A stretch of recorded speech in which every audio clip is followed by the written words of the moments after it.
Now let us run the logistic regression model. And the logistic regression model, I believe, is very simple to implement. And what we are going to use is again, we use the general linear model. This is different. So for we did two models so far. I think, yeah, two models so far. The random forest, which we use the training function to train the model. The Adabos M1 will use a different function. The decision tree we use the training function. But for the logistic regression, we use a general linear model. But the only thing that we have specified is the family is binomial, and we put logic, link equal to logic. So this is specific to, this is to specify that we are using the logistic regression model.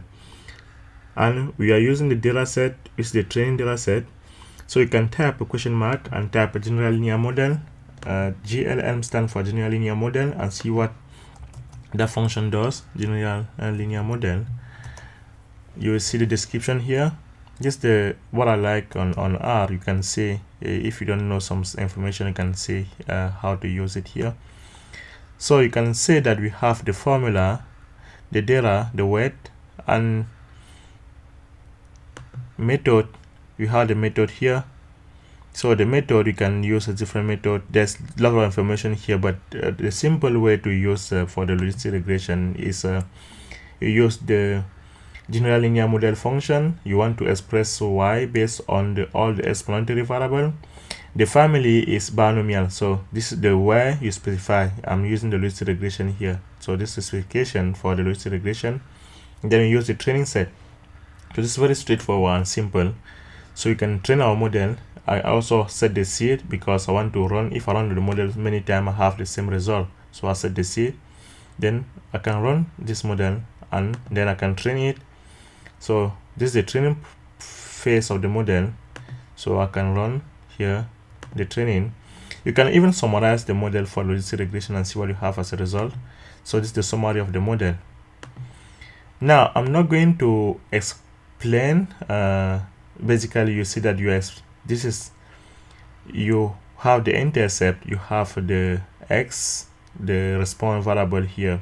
These are the coefficients, but I'm not going to go into detail on how to interpret this coefficient because this is a machine learning class, so I'm not going to give all the detail as a statistician. For statistics, we can express all this detail and give some meaningful get some meaningful information about this, but I'm not going to get into that. And you can tell that when you see this sign here, this is the most important variable. This one, the x6, have the most important influence on the response variable.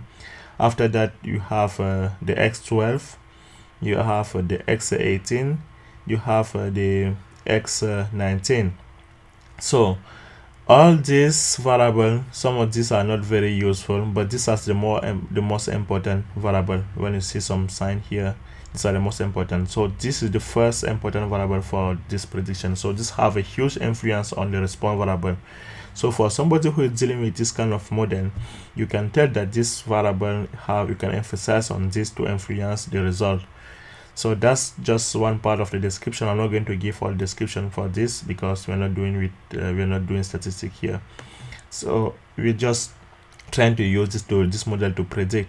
So to predict is simple. We assume that our model is ready because we use this to train it, and we save it into LR model. So it stands for logistic regression model. We did a summary to do some visualization. And now you can predict our response variable using the same technique. So y predicted probability on training. So this is the probability of training. Be careful. Something important for logistic regression is that when you predict for the logistic regression, the result is a probability. You're not going to get a number, but you can split that information into two parts to get the exact result. So for the pre-video, when you predict, you can get the result right away, but for this case, you get the probability. You cannot get the result right away. So you run to predict, you use the predict function. I'm going to save it to the probability because I know that the results here is going to be the probability. So I save it to this variable. So I call the predict function. The model is the model that I implemented here. The new data set is a subset. Use the training set. You only want the explanatory variable types response. So this is how you predict. You predict the probability. If you look at this, let's take a look at what you have in this variable. You can tell why I say that is the probabilities. We don't have to, because if it was the actual result, we should have a 0 and 1, which is not the case. So this is the probabilities. You have very, very small numbers here. So these are the probability. Now to extract the information and get the actual value, you're going to use a partial technique, a cutoff technique. So to get the actual value, since this is a probability, I'm going to use the technique saying that, okay, if the probability is higher than 0.5, then I classify that particular observation as a 1, else I classify it as 0. So this is what you use to do that. So why predicted on the training using the logistic regression model, I use as numeric. As numeric is used to convert any type to a numerical variable.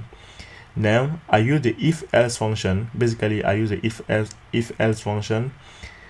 This is the predicted probability. So I say, okay, in my predicted probability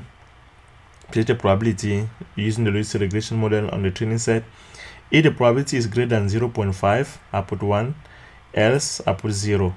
So this allows me to convert the probability that I get here to a numerical value. So again, I use the if-else. I put the first parameter is what I'm trying to compare. So if something in this parameter is greater than 0.5, I classify as 1, else I classify as 0. So if I run this, then I test what is in this variable, you can see that we have a 0 and 1. Now, if I put, let me run again to make sure that it's correct. Now, if I try to check what I have in this variable, you see that we have a 0 and 1s, which is good, what we was trying to predict. So now you see that we have a 0 and 1. So that's correct. So basically, I explain again. This logistic regression by default predict the probabilities. Now to get the actual numbers, you compare. If the probability is greater than 0.5, I rank it as a 1, else I rank it as a 0 using this small command, and I convert to a numerical variable. Now that I have the predicted value, I can now compare to the actual value to see the accuracy. So you use the same technique. This is a predicted on the training logistic regression. Then I compare to the actual value, which is the response variable in the training set, to get the probabilities. So this is the probability. We had a probability of about 0.79. Now I can also get the confusion matrix using the same technique. This is a predicted value, this is the actual value. I get a confusion matrix. So I can do the same thing on the testing set. That was on the training set. I realized that on the testing set we are going to get something slightly lower. So what I'm going to do here, the new data set, I just subset a subset. So basically I'm just trying to say that, okay, I subset the same thing I'm doing this, but I use a different technique here. So I run this, and also I do the classifier as what I did here. That the only difference is I'm using the different data set, the testing set. Now I can also get the probabilities. Then let's see the accuracy for this set. So the accuracy is slightly lower, and which is normal, and you can also get the confusion matrix, and we have the information here, the confidence interval, accuracy, classification table, sensitivity, specificity, and so on. So that's the result that we get from this. So this is our accuracy. I think this is all for the logistic regression model. Yes. Okay, so the next video we're going to deal with the naive Bayes. Thank you, and see you on the next video.